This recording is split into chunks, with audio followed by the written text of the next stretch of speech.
출애굽기 23장의 전반부 16절 전반부에 보면 맥추절을 지키라. 이는 내가 수고하여 밭에 뿌린 것에 첫 열매를 거두리니라. 그렇게 말씀했습니다. 23장은 유대인들, 하나님의 백성인 유대인들이 꼭 지켜야 되는 세 가지 명절에 대해서도 14절부터 설명을 했는데요. 첫 번째 명절이 무교병의 절기였습니다. 무교병의 절기는 6월절에 유대인들이 무교병, 유럽을 넣지 않는 빵을 먹기 때문에 무교절이라고도 불렀습니다. 6월절을 지키는 것과 그 다음에 맥추절, 이것은 6월절 이후에 50일째 되는 날, 7은 49에서 그 기간이 지나가면 보리를 거둘 때가 이제 되는 겁니다. 그래서 77절이라고도 불렀고, 그 다음날이 오순절이기 때문에 오순절이라고도 불렀습니다. 그래서 첫 곡물을 수확하는 때였습니다. 우리 성경에는 맥추절을 지키라 이렇게 번역되었지만, 영어 성경에는 첫 수확한 열매를 가지고 하나님을 기쁘게 하는 것으로 나와 있습니다. 그래서 이스라엘 사람들이 첫 번째 수확하는 곡물이 보리, 그 다음에 밀이었습니다. 그래서 우리 한국도 보면 보리를 먼저 추수한 다음에 다시 물을 갈아엎어서 모내기를 이제 나중에 하게 됩니다. 그래서 먼저 거둬들인 것이 우리 한국에서도 보리 맥자, 보리이기 때문에 맥추절이라고 번역을 한 것입니다.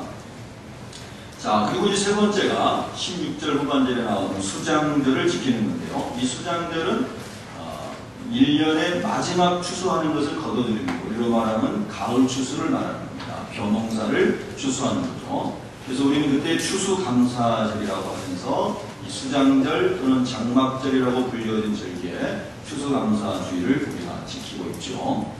자, 이런 말씀을 이제 하나님께서 레위기에 가면 좀 더 구체적으로 설명을 해주십니다. 자, 레위기 23장을 한번 보시겠습니다. 레위기 23장. 레위기 23장 10절을 보겠습니다. 레위기 23장 10절 함께 읽습니다. 시작. 이스라엘 자손에게 말하여 이르라. 너희는 내가 너희에게 주는 땅에 들어가서 너희의 곡물을 거둘 때에 너희의 곡물의 첫 이삭 한 단을 제사장에게로 가져갈 것이오. 아멘. 그래서 이거를 첫 이삭을 한 단을 가지고 하나님께 드린다고 해서 이거를 초실절이라고 불렀습니다. 초실, 처음 열매를 거둬가지고 드린다, 이런 뜻입니다. 자, 그래서 출애굽기도 하나님이 모세를 통해서 기록하게 하셨고, 레위기도 하나님이 모세를 통해서 기록하게 하셨는데요.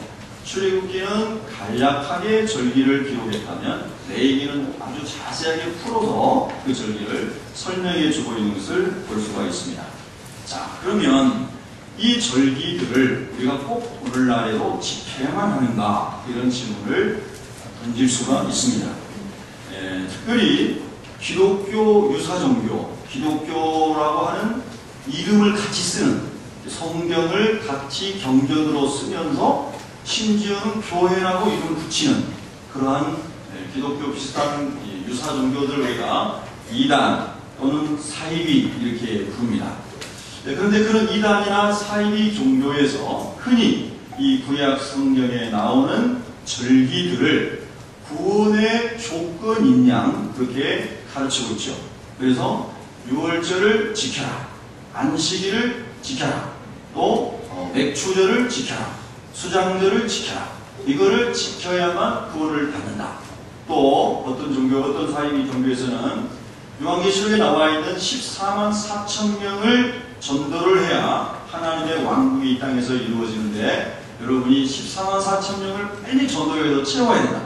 그래서 그 숫자에 참여할 수 있는 사람들의 자격을 부여해주는 이런 율법들을 만들어서 이단들이 그렇게 하니까 더 우리 예수 믿는 사람보다 이단들이 더 열심인 이유가 거기에 있습니다. 그러니까 예수 믿는 사람들은 하나님의 은혜를 깨달아야만, 십자가의 은혜를 깨달아야만 감사하고 자원하는 마음으로 하나님을 예배하고 하나님의 살지만, 그들은 율법으로 얽매여서 이것을 하지 않으면 구원을 못 받는다고 하기 때문에 더 열심으로 어떻게 하면 하고 있는 것이죠. 그러나 여러분, 우리가 진정 하나님의 은혜를 받은 사람들은 하나님의 은혜 때문에, 예수님의 사랑 때문에 더 열심히 주를 섬기고 영혼을 사랑하고 주님의 교회를 사랑하는 것이 당연한 것인 줄로 믿습니다. 자, 그래서 우리가 구약과 신약을 잘 이해할 필요가 있습니다. 구약은 말 그대로 옛 약속이라는 뜻입니다. 따라하겠습니다. 옛 약속. 신약은 새로운 약속이라는 겁니다. 따라하겠습니다. 새 약속. 제가 여러 번 말씀드렸습니다. 이 구약과 신약의 관계성을 나무로 비유를 할 수가 있습니다. 나무는 뿌리가 있고 그 뿌리에서부터 이 열매가 올라와서 이제 꽃이 피고 열매를 맺습니다. 구약은 마치 나무의 뿌리와 같습니다. 그리고 신약은 그 나무에서 맺혀진 열매와 같습니다. 자, 요한복음 5장 39절에 보면 한번 찾아보실까요? 요한복음 5장 39절.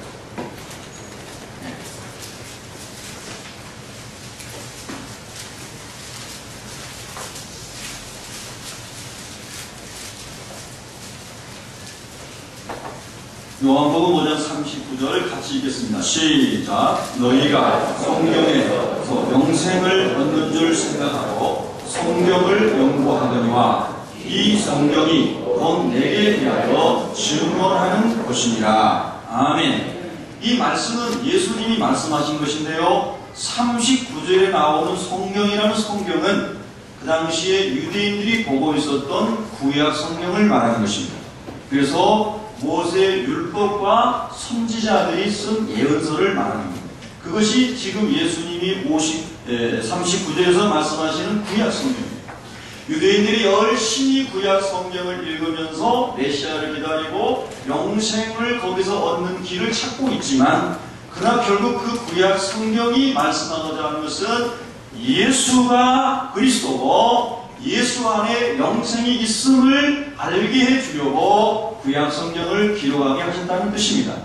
믿으시면 아멘. 자, 그러면 구약 성경에서 유월절이라고 하는 유대인의 귀한 3대 절기는 특징이 유대인들을 하나님이 애굽 땅에서 구원하신 날입니다. 제가 자꾸 반복해서 가르쳐 드립니다. 이렇게 반복해서 가르쳐 드려도 또 모른다고 그러죠. 그래서 그 어린 양을 잡아서 설주와 기둥과 인방에 피를 바르면 그 피를 보고 죽음의 사자가 지나가서 이제 생명을 얻게 유지하게 됩니다. 이 양의 피를 안 바른 집은 유대인이 됐든 애국 사람이 됐든 다 죽음의 사자가 들어가서 첫 태생, 사람의 장남과 짐승의 첫 태생을 다 죽이는 그런 하나님의 언약을 하나 주셨을 때에 유대인들은, 그 하나님의 말씀을 믿었던 유대인들은 양을 잡아서 피를 빨아서 죽음의 사자가 지나가서 유월해서 구원을 얻었습니다. 그래서 다 홍해를 건너 약속의 땅 가나안에 왔다 이 말입니다. 그 유월절이 예수님이 요한복음에 나온 것처럼 보라 세상 죄를 지고 가는 하나님의 어린 양이로다 하면서 예수님이 모든 세상 사람들의 죄를 짊어지시고 십자가에 죽으심으로 유월절을 완성하셨다 이 말입니다. 아멘. 그래서 구약이 뿌리라면 그 뿌리에서 나온 것이 예수님 안에서 열매를 맺었다 이런 뜻입니다. 자, 마찬가지로 안식일도 마찬가지입니다. 유대인들은 토요일 안식일을 지켰습니다. 예수님은 뭐라고 하시냐면 내가 안식일의 주인이니라. 따라하겠습니다. 내가 안식일의 주인이니라. 그러니까 예수님이 참 인생의 안식을 주셨어요. 육신의 쉼뿐만이 아니라 영원히 천국에 가서 영원히 하나님의 그 샬롬의 나라에서 하나님과 함께 누릴 수 있는 참 쉼, 영혼의 쉼, 땅에서 주님 안에 있으면 평강이라고 하는 축복의 쉼, 이런 쉼을 예수님이 주셨다 이 말입니다. 예수님 부활하셔서 제자들 찾아가지고 너희에게 평강이 있을지어다. 이 평강은 쉼을 말하는 것입니다. 할렐루야. 누구든지 수고하고 무거운 짐 있는 사람은 다 내게로 오라. 내가 너희를 쉬게 하리라. 쉼, 안식을 주겠다는 겁니다. 할렐루야. 그래서 예수님은 안식일의 주인이라. 그래서 구약시대에 섬겼던 토요일 안식의 의미는 예수님 안에서 신약시대의 완성이 됐다, 이런 말씀입니다. 할렐루야. 제가 계속 말씀드립니다. 구약은 예수님 안에서 완성이 되었습니다. 그래서 구약시대에 유월절이나 안식이나 이런 걸 말씀하실 때 계속해서 나오는 말씀이 뭐냐면 대대로 영원히 지킬 규례니라. 한번 따라해 보실까요? 대대로 영원히 지킬 규례니라. 그러니까 이단이나 사이비들이 그 성경, 구약 성경 구절을 딱 예수 믿는 사람에게 이렇게 갖다 대면서 예수님 안 믿는 사람에게는 잘 하지 않습니다. 예수님 믿는 사람이 미혹하기 좋기 때문에 말씀이 안 채워진 사람이 많단 말입니다. 교회는 다니고 그냥 구경만 하고 가고. 그러니까 예수님 믿는 사람을 미혹하기가 너무 좋은 거예요. 그래서 이단들은요, 교회를 추수하시라고 해요. 추수. 교회 와가지고 딱 봐서 교회 불평이 많고 목사님께 불평이 많고 갈등이 많고 이런 사람들에게 탁 접근해가지고 이렇게 잘못된 말씀을 먹여가지고 데리고 가는 거예요. 그래서 그 사람들은 추수꾼이라고 불러요. 훈련을 시키는 동영상을 제가 봤어요. 그리고 교회에 들어가가지고 교회를 통째로 이단으로 가져가는 것을 산옮기기라고 해요. 한번 따라볼까요? 산옮기기. 여기는 아마 산옮기기 하러 온 사람이 없을 거예요. 그래서 교회를 통째로 신천지나 또 다른 이단으로 이렇게 데려가는 거예요. 바꿔버리는 거예요. 얼마나 여러분 요즘에 성경이 응답되고 계시든지 모릅니다. 그래서 제가 여러분 구슬이 서말도 꾀야 보배라고요. 여러분이 교회 와서 이 말씀 듣고 저 말씀 듣고 은혜를 받았는데 옛날부터 20년 전부터 24년 전부터 30년부터 은혜를 받았는데 말씀이 없으면 이 보호물이 안 꿰어지는 거예요. 그래가지고 말씀이 다 체계적으로 없으니까 그냥 미혹이 되는 거예요. 얼마나 안타까운지 몰라요. 그래서 제가 여러분에게 성경 막 찾으시라고 그러고 자꾸 반복하고 그러는 거예요. 교육의 최고가 뭐예요? 반복이잖아요. 자, 여러분 좀 지루하실지 모르겠지만 열심히 찾으시면서 말씀으로 여러분을 무장하시기를 축복합니다. 그래서 구약에 있는 모든 그런 절기들은 예수님 안에서 완성이 됐어요. 그래서 우리가 지금 매주 감사주일을 예배를 드리는 것은 구원의 조건으로 드리는 게 아니에요. 구원은 예수 그리스도를 믿음으로만 가능해요. 이 말을 다른 말로 하면 예수님을 그리스도로 믿는 것이 구원의 전부예요. 할렐루야. 더 이상은 없어요. 선행이 아니에요. 캐톨릭과 우리 개혁교회, 개신교의 차이점은 캐톨릭은 믿음도 있어야 되지만 행함도 있어야 된다는 거예요. 그게 50대 50이라고 볼 수 있어요. 동전의 양면처럼. 그럼 여러분 이렇게 질문해 볼까요? 십자가 위에서 죽었던 강도가 있습니다. 근데 그 사람이 누가복음 22장에 보면 24장에 보면 24장 43절이죠. 거기 보면 내가 예수님과 함께 하나님 나라 가고 싶은 거예요. 그 한쪽 강도가. 근데 나도 그렇게 할 수 있겠냐고 예수님께 나를 좀 기억해달라고 이렇게 얘기합니다. 예수님 뭐라 하냐면 오늘 네가 나와 함께 낙원에 있으리라. 할렐루야. 그 사람이 선한 일 한 게 있어요. 포악한 사람으로 사형당한 사람이에요. 그 사람이 요즘 말로 얘기해서 교회 한번 다녀본 적 있어요? 그 사람이 봉사 한번 해본 적 있어요? 교회 와는 없어요. 이거는 극단적으로 무엇을 설명해 주냐면 구원은 믿음으로만 받는 거예요. 할렐루야. 이렇게 질문해 볼까요? 이단이나 또 기독교에서도요, 복음을 오해하고 있는 사람들이 아주 그런 잘못된 설교들을 많이 해요. 요즘 보면 저도 방송을 다양하게 보는데요, 목회자니까 모니터링을 합니다. 보면 기독교 개신교 목회자들 중에서도 선행을 해야 구원받는다고 가르치는 사람이 있어요. 그건 개신교 목회자가 아니에요. 그건 잘못된 거예요. 여러분, 자, 이렇게 예를 들어볼까요? 날 때부터 말 못한 사람이에요. 수족을 못 움직여요. 그렇지도 못해요. 평생을 너무 많이 써요. 이 사람이 밖에 나가서 무슨 선한 일을 할 수가 있어요? 그럼 이 사람은 지옥 가는 거예요? 말도 못해요. 아무것도 할 수 없어요. 움직일 수도 없어요. 아무런 것도 할 수 없는, 그냥 자기 스스로 생각하기는 생각했으면 그럴 거예요. 나 같은 사람 왜 태어나가지고 우리 부모님을 고생시키고 우리 온 집안 식구를 고생시키고 나 같은 사람은 죽으면 좋겠다. 그럼 이런 사람은 천국 못 갑니까? 선한 일 할 수 없습니까? 아니에요. 이런 사람도 마음으로 예수님을 바라는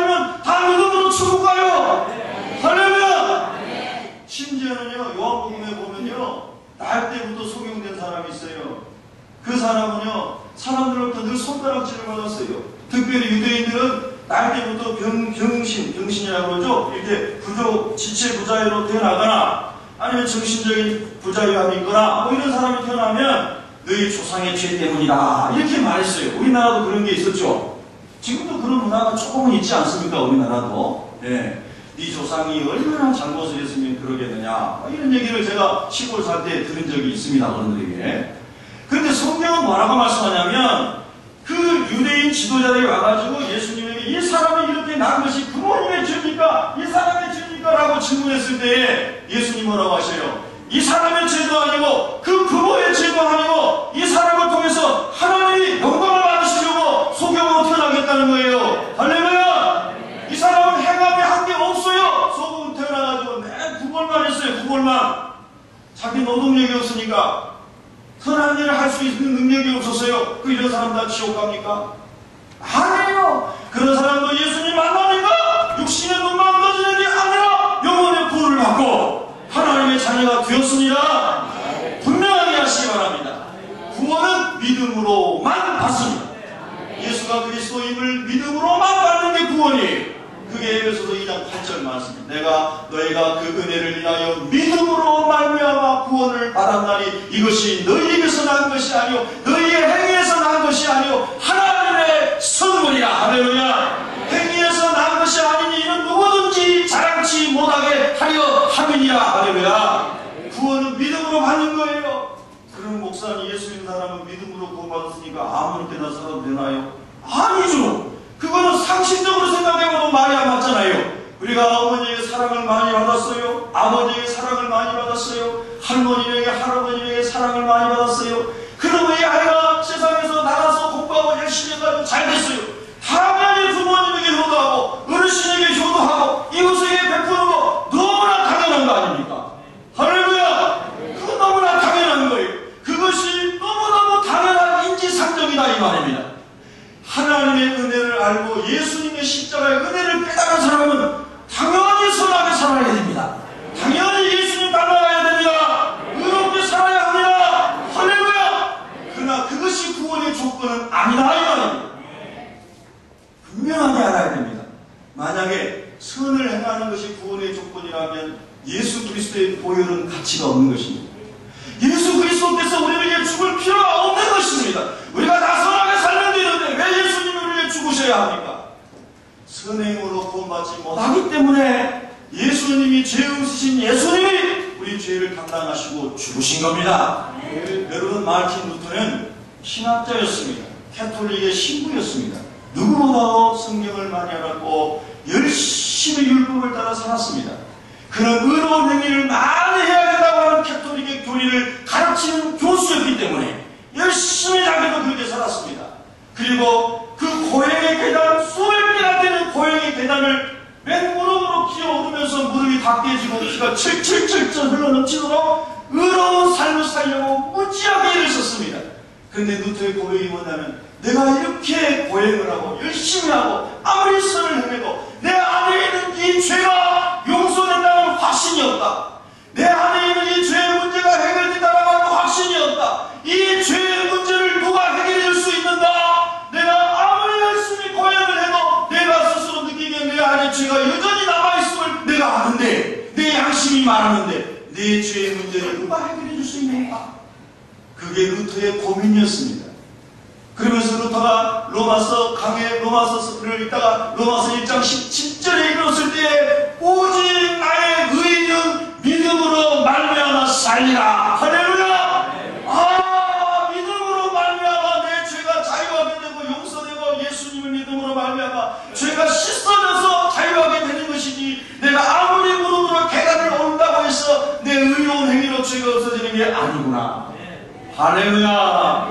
그래서 루터가요 그 하나님의 말씀을 붙잡고 깨닫고 교환해서 믿음으로 말미암아 죄 용서되고 하나님의 자녀가 되고 지옥 간다고 하는 이 말씀을 전하기 시작한 겁니다. 이게 종교 개혁의 시발점인 것입니다. 여러분 모든 이단과 사기들은 예수님의 십자가의 보혈의 능력을 가리거나 그 능력을 무시하는 데 있는 겁니다. 그게 바로 사람의 선행으로도 천국 갈 수 있다라고 가르치는 거예요. 예수님의 보혈을 무력화시키는 거예요. 여러분 오해하지 마세요. 아까도 말씀드렸습니다. 그렇기 때문에 예수 믿는 사람, 예수님의 은혜를 깨달은 사람일수록 더 진실되게 살아요. 더 선하게 살아요. 의의 열매를 맺어야 됩니다. 할렐루야! 의의 열매를 맺어요. 예수님 믿는 사람답게 살아야 됩니다. 그래서 그것은 그 두 번째 예수님 믿는 사람답게 사는 것은 하나님 나라 갔을 때 상급이라고 성경이 말씀하고 있습니다. 여러분 구원과 상급을 구별하시기를 바랍니다. 구원은 믿음으로 받고 하나님 나라에서 상급과 멸류관과 영광은 하나님의 말씀에 순종하며 살았던 삶의 열매가 상급으로 하늘 나라에 있다고 성경이 말씀하고 있습니다.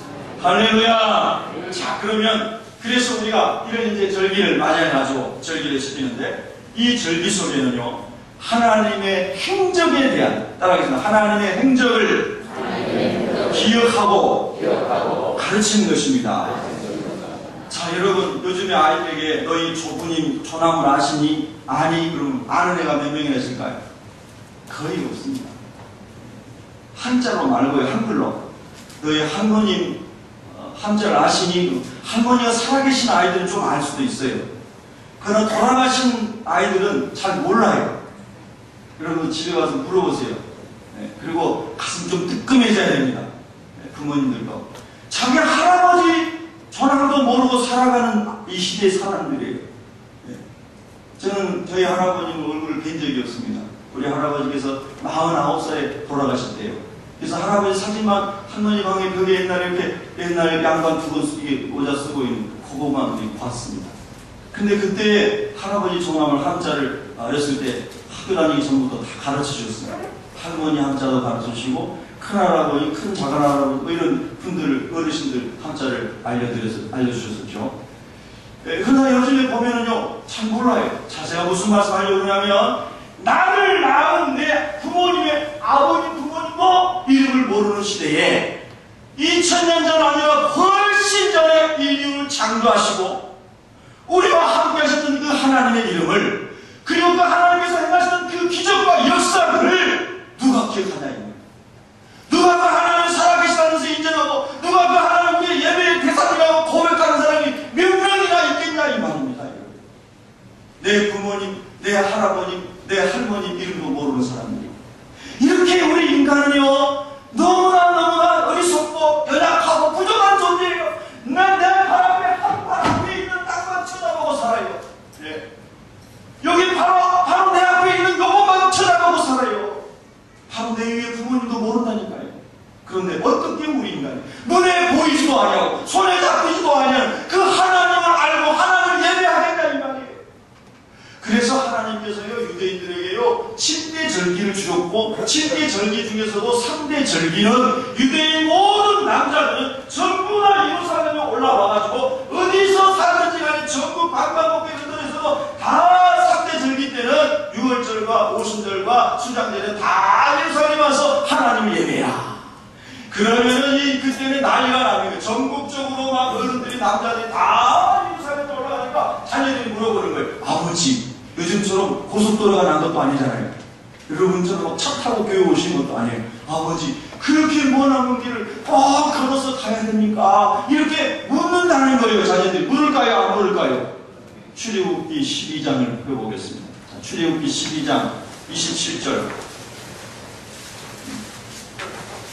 출애굽기 12장 26절 27절 두 절을 읽겠습니다. 출애굽기 12장 26절 27절 시작. 이후에 너희의 자녀가 묻기를 이 예식이 무슨 뜻이냐 하거든 너희는 이르기를 이는 여호와의 유월절 제사라. 여호와께서 애굽 사람에게 재앙을 내리실 때 애굽에 있는 이스라엘 자손의 집을 넘으사 우리의 집을 구원하셨느니라 하라 하매 백성이 머리 숙여 경배하니라. 할렐루야. 이제 이스라엘 사람들이 하나님이 주신 언약의 땅 가나안 땅으로 들어가는데 거기에 정착해가지고 사는데 후손들이 물어보는 거예요. 하나님 말씀하신 절기를 지킬 때 아버지 할아버지 우리가 왜 이걸 지켜야 돼요? 더워 죽겠는데 예루살렘까지 올라가야 돼요. 예루살렘은 고산지대에 있었거든요. 예루살렘 성전은 산 꼭대기에 있었거든요. 오늘같이 더운 날 엄마 꼭 북한산 꼭대기 가서 예배드려야 하나요? 그렇게 질문하는 거 똑같은 거예요. 그러니까 그럴 때에, 그렇게 물을 때에 그 의미를 설명해 줘라. 언제까지? 대대로 영원토록 너희 후손들에게 하나님이 너희를 구원하셨고, 하나님이 창조자이시고, 하나님이 너희를 이끄시고, 하나님이 너희와 함께 하시고 생명을 주관하시는 그 여호와의 행적을 자녀들에게 가르쳐 줘라. 할렐루야. 그래서 하나님이요, 그런 축복으로 절기를 주신 거예요. 여러분들에게도 여러분 가정에 있는 절기들이 축복이죠. 생일, 결혼 기념일, 뭐 등등등 축복이죠. 축제죠. 뭐 괴로우신가 봐요. 네. 저 지난번에 TV 보니까요, 캄보디아 여자분하고 우리 한국 남자분하고 결혼하셨는데, 캄보디아 분은 재혼을 하신 거더라고요. 예, 그 이제 한국에서 아이를 둘을 낳고 캄보디아에서 전 남편에게 한 아이를 이렇게 낳는데, 캄보디아에 있는 아이는 10살인가 됐던 것 같아요. 근데 이제 한국에 시집 와가지고 한국 남편하고 두 아이를 낳고 열심히 잘 살고 같이 직장 다니면서 돈도 모으고 하면서 한국에서 새로운 문화를 본 거예요. 자기 남편이 한국 사람이니까 한국에서 낳은 아이들이 생일이 오면 생일잔치를 다 해주고 너무 신기해 보이는 거예요. 자기는 캄보디아에서 가난해가지고 해본 적이 없는 거예요. 생일잔치가 뭔지도 모르는 거죠. 그래서 너무너무 즐거우면서 한편에 눈물이 있어요. 어떤 눈물이요? 캄보디아에 있는 자기 딸도 생일잔치 한번 해주고 싶은 거예요.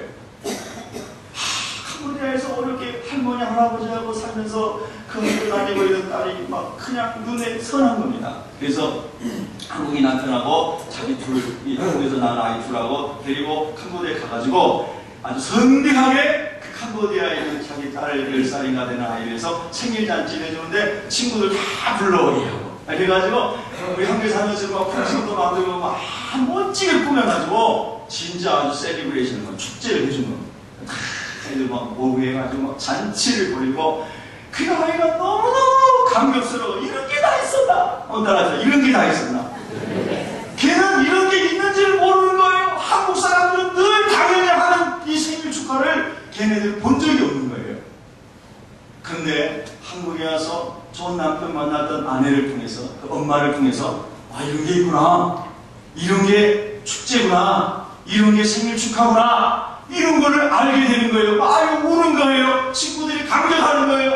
여러분요, 하나님이 우리를 너무 사랑하셔서요, 이런 절기를 주셔서요, 하나님의 사랑을 알게 하시는 거예요. 우리가 하나님을 더 가까이 갈 수 있도록, 하나님이 하신 일들을 전수할 수 있도록 이런 은혜를 주신 것으로 믿습니다, 여러분. 그래서 시편 46편 8절에 보면요, 여호와의 행적을 기억하라. 한번 따라해서 여호와의 행적을 기억하라. 예, 여러분, 우리 항상 하나님께서 하셨던 일들, 나의 삶 속에 하셨고, 교회에 함께 하셨고, 가정에 함께 하셨고, 자녀에게 함께 하셨던 일들을 기억하시기를 바랍니다. 아멘. 어떤 집사님 한 분이요, 오래전에 이런 간증을 하셨습니다. 교회를 다녔는데 시험이 들어가지고 교회를 안 다녔답니다. 11조 생활도 어렸을 때도 훈련 받은 대로 열심히 믿음으로 했는데 11조도 다 안 하기 시작하고, 그리고 교회도 안 다니고, 목사님 싫어가지고 교회를 안 다녔다는 게, 저도 늘 기도를 하나님 나 싫어하지 않게 해주세요. 너무 힘들어요, 목회하는 게. 그래가지고 목사님도 마음에 안 들고 이래가지고 교회를 안 다녔대요. 그런데 어느 날 아들이 교통사고로 가났어요. 아들이 차를 타고, 스포츠카를 타고 이렇게 쭉 가다가 이 인터체인지에서 밑에 떨어진 거예요. 겨울에 미끄러우니까. 근데 이제 그 인터체인지 옆에 사는 분들이 거기서 교통사고를 많이 봤대요. 그 위험하니까 겨울에는 많이 사고가 나요. 거기서 사고 나면 대부분 이제 큰 사고를 당하는 거예요. 그런데 하나님께서 이 사람 하나도 안 다치게 건져주신 거예요. 다친 것도 하나도 없고, 죽으면 상상도보다 다친 거 하나도 없는 거예요. 그래서 그분이 간증을 하시더라고요. 하나님께서 나를 너무나 사랑하신다는 거예요. 자기 아들 하나님 살려주셨다. 그리고 다시 하나님께로 마음이 돌아오는 것을 보았습니다. 여러분요, 여러분 하나님께서 행하셨던 행적들을 기억하고 계십니까? 전혀 하나님 여러분과 함께 했던 시간들이 없었습니까? 이런 것들을 하나님 우리에게 기억하게 하길 원하시는 거예요. 여러분과 함께 하셨고, 저와 함께 하셨고, 교회와 삶 속에, 직장 속에 함께 했던 그 하나님을 오늘 추억해내는 시간이 되기를 바랍니다. 그리고 그런 하나님의 기적적인 행적들을 경험하지 못했다면 하나님 나에게도 그 은혜를 부어주십시오 라고 기도할 때 하나님이 큰 은혜들을 주실 것을 믿으시기 바랍니다. 네, 할렐루야. 또 이 절기에는요 중요한 영적인 의미가 있습니다. 그건 뭐냐면 처음에 제가 서론적으로 말씀드린 것처럼 구약의 이런 절기나 하나님이 주셨던 이런 많은 말씀들은 예수 그리스도의 모형, 예수 그리스도를 설명하기 위한 그림자입니다. 한번 따라하겠습니다. 예수 그리스도의 모형입니다. 자, 그래서 6월절이 예수님에게서 예수님 어린 양으로 완성되었다고 그랬고요. 그럼 이 맥주절은 무엇인가 하는 거예요. 자, 레위기 23장을 펼쳐보시기 바랍니다. 자, 레위기 23장.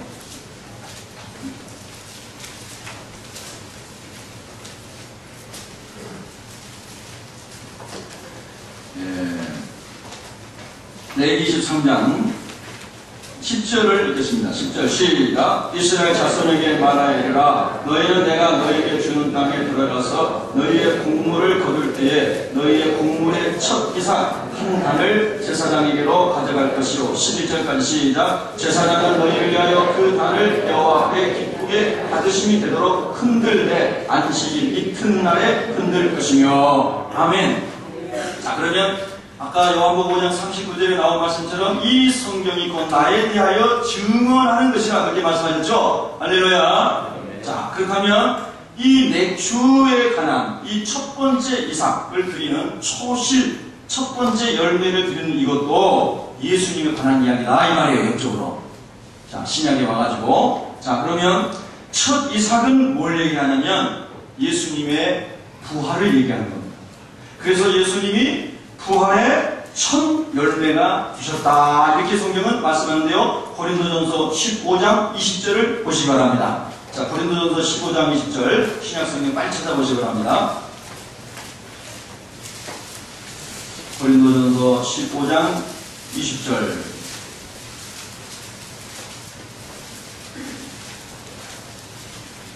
같이 읽습니다. 시작. 그러나 이제 그리스도께서 죽은 자 가운데서 다시 살아나사 잠자는 자들의 첫 열매가 되셨도다. 거기 첫 열매에다가 이러면 한번 좀 체크를 하세요. 첫 열매. 자, 초실절 첫 열매를 하나님께 드리는 게 초실절 맥주절이었던 겁니다. 그런데 이 초실을 걷어가지고 한 단을 만들어서 자, 여기 보세요. 이렇게 볕단을 이렇게 한 단을 만들어가지고 이 볕집으로 이렇게 묶었잖아요. 옛날 식으로. 그죠? 이렇게 한 단을 묶어가지고 그래가지고 여러분 11절을 보시면 어떻게 되어 있냐면 안식일 이튿날에 흔들어서 하나님 앞에 드리는 거예요. 흔들어서. 흔든다는 것은 한문으로 요제라고 해요. 요. 흔들요자. 흔들어서 드리는 제사. 따라해서 요제. 그래서 이삭을 한 단을 초실을 걷어가지고 단을 만들어서 흔들어서 제사장이 저 성전의 문이 동쪽에 있고 서쪽에 지성소가 있었는데 서쪽을 향하여 지성소를 향하여 단을 흔들면서 하나님께 드리는 거예요. 맥주절에. 자, 그러면 이 첫 단이 고린도전서 15장 20절에는 부활의 첫 열매가 되시는 예수님을 상징한다 이 말이에요. 자, 깨달으시면 아멘. 자, 그러면 11절에 보면 안식일 이튿날에 그랬는데 이 11절에서 말하는 안식일은 유대인 지키던 토요일이다 이 말입니다. 자, 토요일 안식일. 그런데 안식일 이튿날이 다음 날이 무슨 날이에요? 따라합시다. 일요일. 안식일 다음, 토요일 다음 날이 일요일이에요. 일요일. 일반인들이 부르는 일요일. 그런데 그 일요일 새벽에 예수님이 부활을 하셨어요. 할렐루야. 예수님이 일요일 새벽에 즉 첫 열매, 부활의 첫 열매로 예수님이 일요일 새벽에 부활하셨는데 바로 그 안식일 다음 날인 일요일에 이 초실을 가지고 제사장이 흔들어 하나님 앞에 드리는 거예요. 그게 초실절 맥주절이에요. 예수님이 부활하셔서 하나님 앞에 영광을 돌리는 것을 예표했다 이런 뜻이에요. 자, 깨달으시면 아멘. 자, 그러면 그럼 한 단은 무엇일까? 한 단. 자, 여러분 고린도전서 15장 23절을 보시겠습니다. 고린도전서 15장 23절. 고린도전서 15장 23절 있습니다. 시작.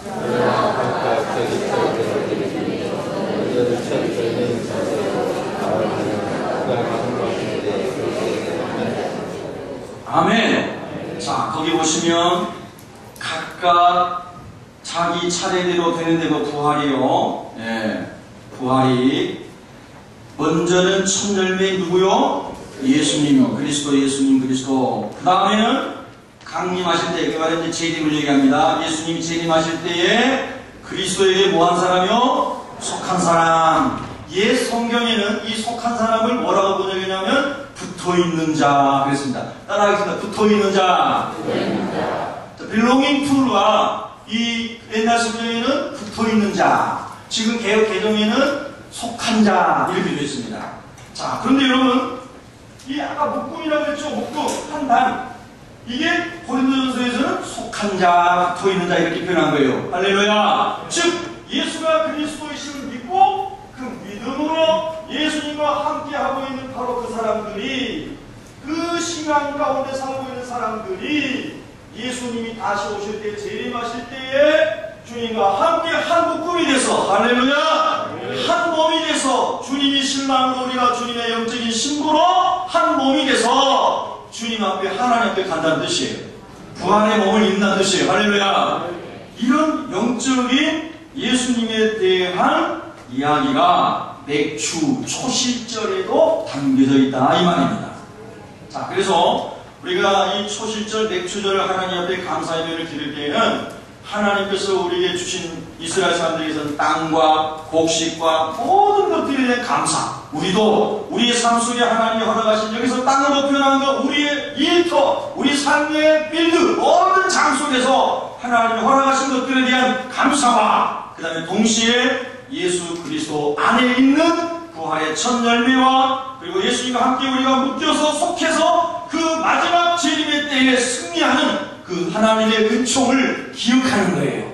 그 믿음의 승리를 우리가 다시 되새기는 거예요. 할렐루야. 네. 여러분, 오늘 그런 은혜가 여러분에게 있기를 축복합니다. 네. 데살로니가전서 4장 13절 14절에 보면, 형제들아, 자는 자들에 관하여는 너희가 알지 못함을 우리가 원하지 아니하노니, 이는 소망 없는 다른 이와 같이 슬퍼하지 않게 하려니라. 우리가 예수께서 죽으셨다가 다시 살아나심을 믿을진데, 이와 같이 예수 안에서 자는 자들도 하나님이 그와 함께 데리고 오시리라. 할렐루야. 네. 우리 교회에 그 가족 중에 한 분이 급성 백혈병에 걸리셨어요. 그래가지고 2달밖에 못 사신다는 사용선가 우리 한국의 병원에서. 근데 제가 이제 신방을 갔습니다. 8순이 넘으신 어르신인데요. 근데 얼굴이 너무너무 환하시고 너무 기분이 충만하신 거예요. 그래서 왜 그러신가 했더니, 당신은 예수님 믿고 부활의 확신이 있기 때문에, 하나님 나라 간다는 확신이 있기 때문에 자기는 아무 걱정이 없다는 거예요. 네. 여러분, 사실 우리가 80이 넘었다 하더라도 사람이 다 오래 살기를 원하잖아요. 그렇죠? 지난 주간에도 제가 옛날부터 아는 장로님께서 글을 보내셨는데, 다른 사람에게 다 그거를 알려주래요. 좋은 글이라고. 근데 그게 뭐냐면 오래 사는 방법 이런 거예요. 그래서 제가 안 알려줬어요. 아무래도 사람들은요 다 오래 살려면 그분도 이제 80이 가까우신 어르신이거든요. 근데 이분이 급성 백혈병으로 오늘 일부에 오셔서 가셨어요. 가족들이. 근데 그렇게 있으신데 얼굴이 환하고요. 지금 소원이 그거랍니다. 옛날에 이렇게 마음을 같이 이렇게 나누지 못했던 분들이 있는데, 저 시골인데요. 거기 가셔가지고 이번 주간에 거기 가셔가지고 다 만나서 마음을 열고 화해하고 오신대요. 할렐루야. 네. 그리고 당신 주변에 있는 모든 식구들이나 아는 사람들, 막 지금 친척들 지금 다 불러서 전도하고 계세요. 네. 아멘. 네. 세상에 하나님의 나라가 믿어지니까요. 내가 천국 가는데 지금 죽어도 아무렇지도 안 사는 거예요.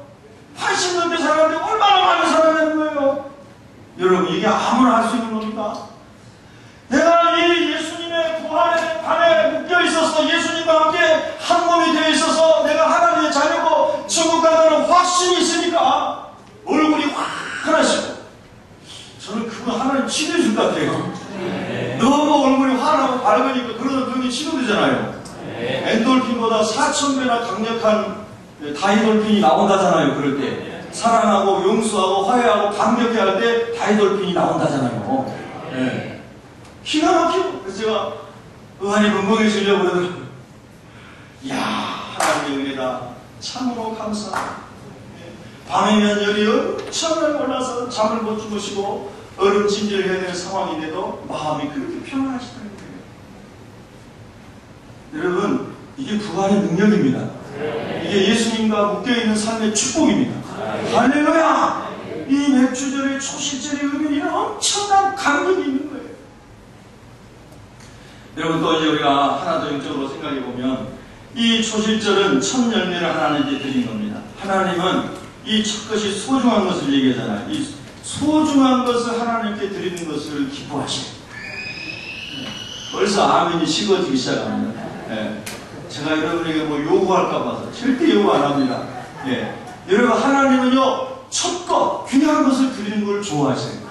사람도 마찬가지예요. 사람도 좋은 걸 받으면 좋은 거예요. 그래서 저는 어렸을 때 하나님께 헌금을 드릴 때 10원짜리를 옛날에 다 10원짜리 드렸잖아요. 저희 어렸을 때는 어린아이들이. 그러면 10원짜리를 정말로 광을 내가지고 하나님께 드렸어요. 똑같은 10원짜리에도 하나님은 광을 낼 때 내 마음을 담습니다. 내 정성을 담습니다. 많이 말씀드렸죠? 고무신 그 뒤꿈치 마당에다가 동전 올려놓고 거기다 물 같은 거 좀 뿌려놓고 그리고 고무신 뒤쪽으로 올려놓고 한 바퀴 삐 돌면 동전이 반짝반짝해지는 거예요. 그 다음에 동전 다시 뒤집어가지고 또 몇 번을 하면 광이 나요. 광이 나. 그래 물론 하나님 내 정성을 받으시옵소서. 그러고 이제 10원짜리 가지고 여기다 가면요, 가는 길이 날아가는 것 같아요. 이거 아셔야 되는데 주님의 전을 가는 게 날아가는 기분이에요. 10원짜리 광내가지고 가는 거예요. 그래 예수 안 믿는 사람, 부모님 예수님 안 믿는 사람은 10원짜리 헌금도 안 주잖아요. 그러면 제가 이제 가끔 전방에서 과자 사먹고 잔돈 그거 좀 10원짜리 나만 세돈 나올 때 있잖아요. 그건 친구가 주는 거냐. 너 네가 온몸에 답부터 딱 보이는 거. 네. 그 어떤 애들은 막 녹슬어도 답부터 딱 안 보이는 거, 막 떼국물 낀 거 10원짜리 똑같은 10원짜리라도 하나님 받을 때 틀리잖아요.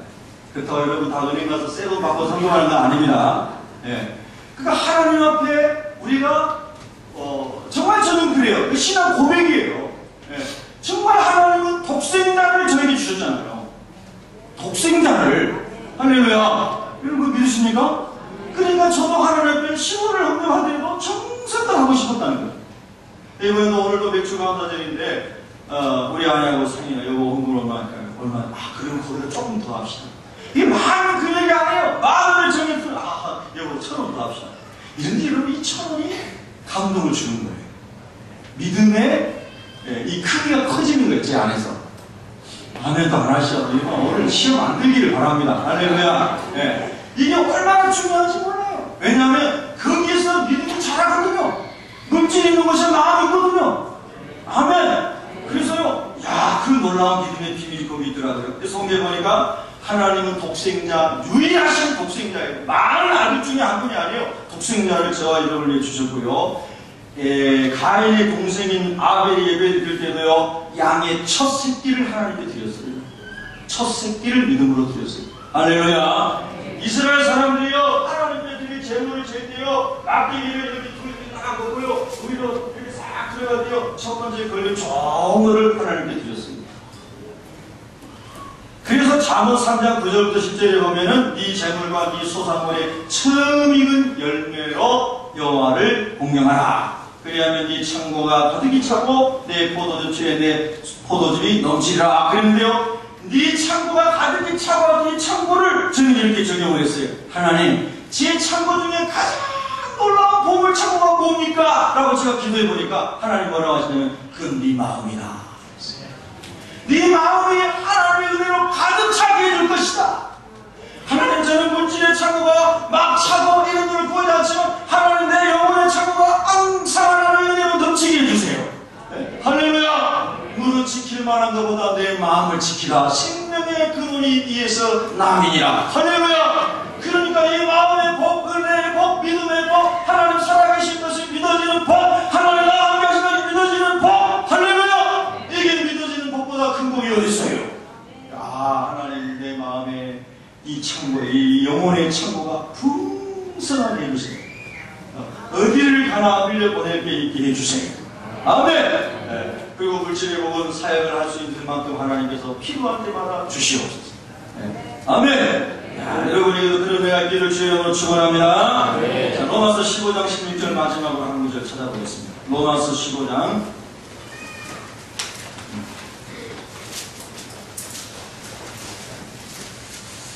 로마서 15장 16절입니다.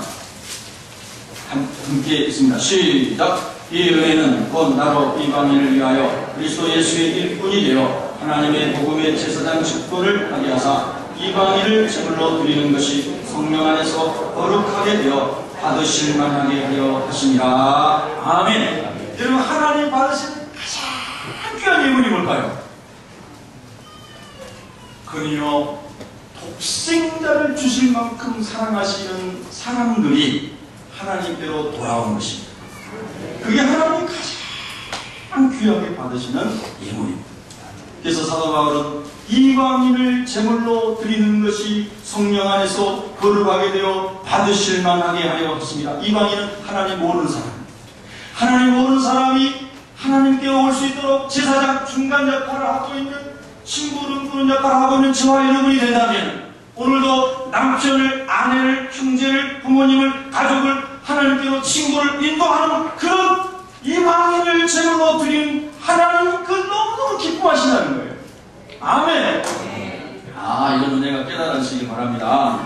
그래서 여러분요, 우리가 하나님께 가장 귀한 것을 드릴 수가 있어요. 맥주 초실절의 열매를 드릴 수가 있어요. 그건 바로 우리의 중심과 하나님 뜻대로 사랑하시는 주님 모르는 사람들을 주님께 인도하는 복음을 전하는 겁니다. 할렐루야. 어제 차를 잠깐 수리하러 갔는데요.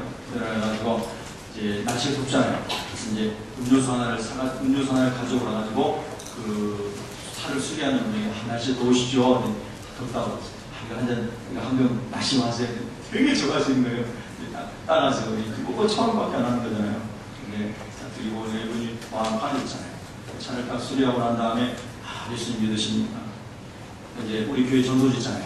전도지 이렇게 전해주고 그리고 같이 교환하는데 막 너무 기쁜 거예요. 복음을 전하지 않으면 막 마음이 무거워지기 시작합니다. 너희 주의 사람은 또 오늘 이번 주에 한 번도 복음 안 전하고 살았네. 하나님 마음에 거룩한 부담을 막 주시는 거예요. 복음을 전하고 나면 마음이 기쁜 거예요. 할렐루야! 네. 여러분과 제가 일주일 살아가면서 이 초실절의 귀한 열매, 복음 전도의 열매를 맺기 위해서 예수님 선물하시고 오시길 축원합니다. 기도하겠습니다.